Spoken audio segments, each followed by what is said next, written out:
Oke, selamat pagi semuanya, anak-anak semuanya. Hari ini Miss Siska akan menyampaikan sesuatu yang materi kita di week 35. Jadi hari ini di week 35 ini kita akan belajar mengenai yang pertama adalah mengenai bagaimana kita bersikap di tempat umum. Ya, jadi kemarin kita sudah belajar soal rambu-rambu, di mana rambu-rambu itu adalah untuk kepentingan umum biasanya, untuk supaya mengatur kita semua untuk kenyamanan bersama. Nah, hari ini kita akan belajar lebih lanjut soal bagaimana kita bisa bersikap yang baik dan sopan dan menghargai satu sama lain dengan orang lain tentunya, termasuk kita kan juga kalau misalnya di tempat umum, kita juga pasti akan ingin sekali untuk dihargai orang lain, betul kan? Nah, kita akan belajar soal itu. Kemudian kita juga akan belajar bagaimana tentang kata sifat. Kata sifat termasuk ciri-cirinya, ya. Jadi Miss Siska akan bukakan pertama latihan 9 dulu ya. Kurang lebih panduannya itu ada di buku.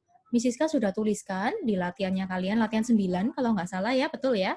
Nah, itu ada beberapa halaman yang harus kalian baca terlebih dahulu sebagai panduan ketika kalian mengerjakan latihan 9 ya. Oke, Miska akan share screen ya. Sebentar. Nah, oke. Nah, di sini kita akan belajar soal latihan 9. Di sini tadi seperti yang Miss Siska sudah bilang, kalian baca terlebih dahulu di halaman 142 sampai 143, halaman 152 sampai 153, 154, 155 dan 157 ya. Dan setelah kalian membaca itu, kalian bisa langsung menjawab latihan 9 yang sudah Miss Siska sediakan. Contohnya, bagaimana sikapmu ketika kita ada di kolam renang umum dan melihat ada rambu-rambu yang dipasang? Ya, kita bisa menjawabnya dengan ya diikutin Miss gitu ya, atau sudah dicuekin aja Miss gitu ya. Otomatis sebenarnya kalau dicuekin aja sebenarnya itu juga kurang tepat ya, tidak menghargai yang satu sama lain. Nah, makanya itu jawabannya kita apa? Oh ya diturutin. Nah, kalau misalnya kita jawab, oke, ya sudah kita harus menurutinya, Miss, mematuhinya. Kenapa kita harus mematuhinya? Nah, itu nanti kalian menjawabnya ya, dan mengapa kita menurutin itu, gitu ya. Kemudian yang kedua, ketika kita di tempat umum, apakah perlu kita mengutamakan kepentingan bersama? Mengapa? Gitu ya. Jadi mungkin kalian bisa jawab, oh iya Miss, misalnya supaya itu kan sikap menghargai orang lain Miss, atau mungkin kita bisa menjawab, oh iya kalau kita ketika kita menghargai orang lain, berarti kita kan juga ingin diperlakukan seperti itu dengan orang lain gitu ya, itu juga bisa ya. Yang ketiga, berikan 3 contoh sikap mengutamakan kepentingan umum ketika kita berada di transportasi umum. Nah, transportasi umum itu apa? Ya, mungkin beberapa kali sebenarnya sudah naik loh. Contohnya apa? Pesawat. Ketika kalian misalnya pergi ke luar kota yang agak lebih jauh gitu ya, atau ke luar negeri, kalian pasti menggunakan pesawat. Nah, pesawat itu transportasi umum, di mana kalian naik itu bersama-sama dengan orang lain. Itu adalah tempat umum ya. Atau kereta api. Siapa yang pernah naik kereta api? Ya. Nah, itu kalian juga transportasi umum. Atau bis dan sebagainya, atau mungkin kendaraan umum lainnya yang ada di Surabaya, Bemo, itu juga transportasi umum ya. Atau di Jakarta ada MRT, atau mungkin di Singapura atau di negara lain kalian pernah naik MRT, kereta api yang eh, bawah tanah, itu juga transportasi umum ya. Bagaimana kita sikap kita ketika kita menaikin itu ya. Kemudian yang keempat, apa yang akan kamu lakukan ketika sedang mengerjakan tugas kelompok? Itu sudah kita sering alamin ya di sekolah ya, mengerjakan tugas kelompok. Tapi ternyata ada satu orang yang suka memaksakan pendapat. Ya, apa yang harus kita lakukan?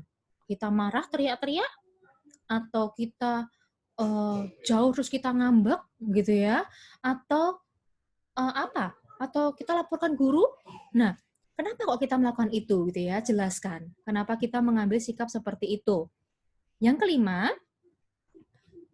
menurut pendapatnya anak-anak semua, bagaimana sikap yang terbaik ketika ada perbedaan pendapat? Gitu ya. Apakah terus kita bertengkar, atau mungkin karena aduh pendapatku nggak diterima terus kita marah dan kita akhirnya ngambek gitu ya. Terus kita akhirnya nggak, sudah aku nggak mau kerja, ngambek di pojok gitu. Atau mungkin oke, kita dengarkan dulu, kita berdiskusi bersama-sama cari jalan tengahnya. Nah, kira-kira kan biasanya ngapain dan bagaimana sikap yang terbaik sebenarnya ya. Kemudian yang keenam, Sebutkan minimal 2 manfaat apabila kita dapat saling menerima pendapat saat mengerjakan tugas, ya. Nah, manfaatnya apa? Kalau misalnya kita tadi sudah belajar bagaimana sikap yang terbaik gitu ya. Nah, kalau misalnya itu sikap terbaik dilakukan, kira-kira menurut kalian manfaatnya apa? Ya. Oh iya, Miss, pekerjaan mungkin cepat selesai. Bisa, bisa, bisa.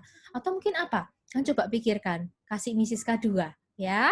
Kemudian yang ketujuh, bagaimana caranya menumbuhkan rasa mau menghargai dan menerima pendapat orang lain.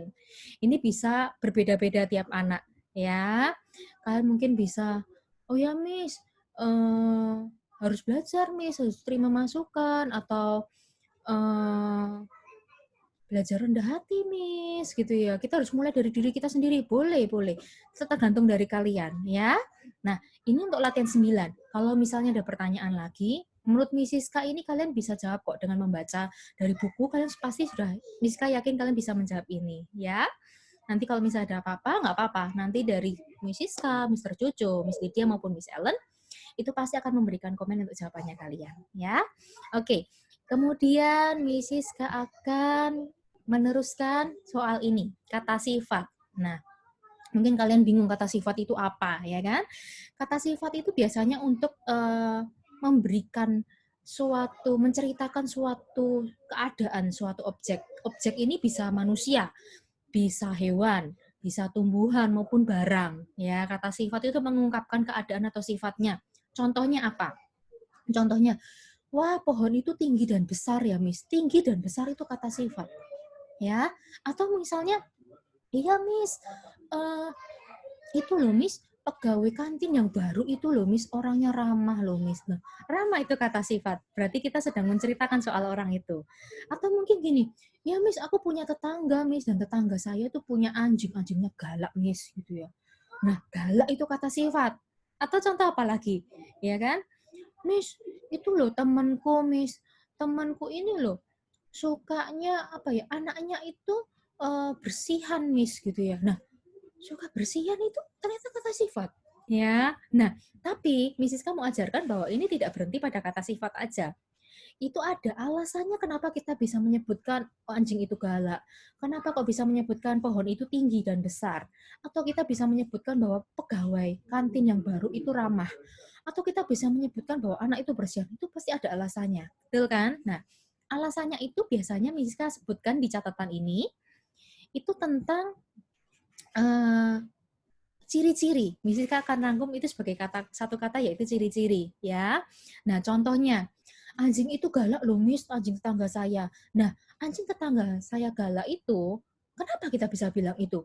Mungkin bisa, loh, oh ya galaknya gimana? Biasa Miss tanya kan, galaknya gimana?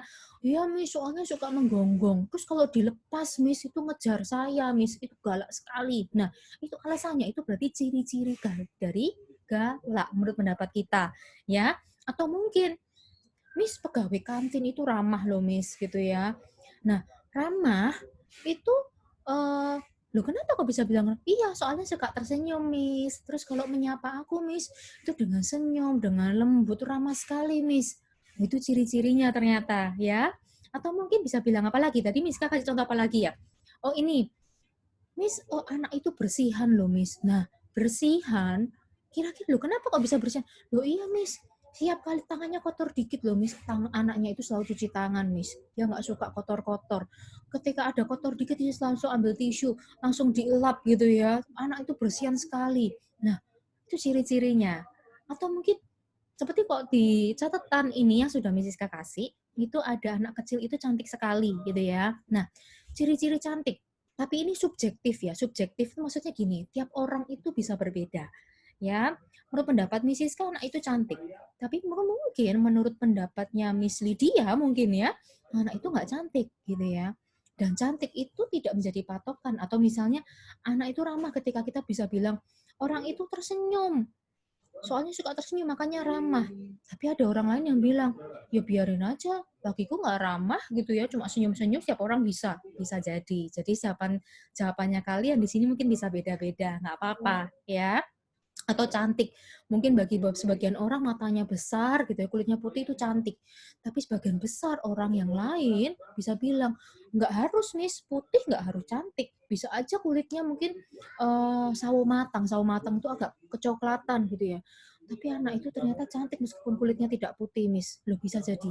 Atau mungkin matanya besar, bagi beberapa orang bilang matanya besar itu cantik, Miss. Tapi beberapa orang lainnya bilang, nggak juga, mata yang sipit itu juga cantik gitu ya. Nah, ini bisa sangat subjektif itu maksudnya tergantung dari setiap orang, dari sudut pandang orang masing-masing ya. Tapi pasti selalu disertai dengan alasan. Oke? Sampai sini ada pertanyaan? Nggak ada ya? Nah, Misiska mau jelaskan soal tugas yang sudah Misiska taruh di drive-nya kalian ya. Nah, Misiska akan minta dari kalian untuk mengamati 3 orang aja, tiga ya, 3. Nah, 3 yang ada di rumahnya kalian ya, bisa jadi papa, bisa jadi mama, bisa jadi mbak gitu ya, bisa jadi koko, cece, adik gitu ya, terserah. Kalian pilih 3 aja, 3 aja. Tulis namanya, sifatnya apa yang paling menonjol, nggak usah banyak-banyak sifatnya, 1 aja sifatnya. Contohnya, apa ya, contoh anaknya Misiska aja ya, anaknya Misiska gitu ya. Anaknya Misiska yang namanya Jojo gitu ya. Si Jojo itu cerewet sekali gitu ya.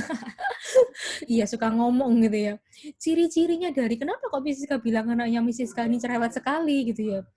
Ternyata Misiska tulis gini, iya, soalnya kalau ngomong itu tidak berhenti gitu ya. Ngomong terus. Sampai kalau disuruh diem 5 menit aja nggak bisa gitu ya, kecuali tidur gitu ya. Nah, itu ciri-cirinya gitu, ciri-ciri sifatnya. Nah, kalian bisa lah lihat gitu ya. Jadi dari observasi coba amatin orang-orang yang ada sekitarnya kalian gitu ya. Adiknya kalian boleh, kokonya kalian, cecenya kalian, papa mama boleh gitu ya. Tulis sifatnya apa 1 aja, ciri-ciri sifatnya juga 1 aja ya. Sampai sini bisa dimengerti? Kalau bisa dimengerti, Misiska sudahin sudah sampai di sini videonya. Kalian sudah bisa untuk memulai pekerjaannya kalian, tugas-tugasnya kalian ya. Jadi kalau misalnya masih ada pertanyaan, silakan bertanya ke homeroom-nya kalian masing-masing melalui email juga bisa ya. God bless you, Tuhan memberkati.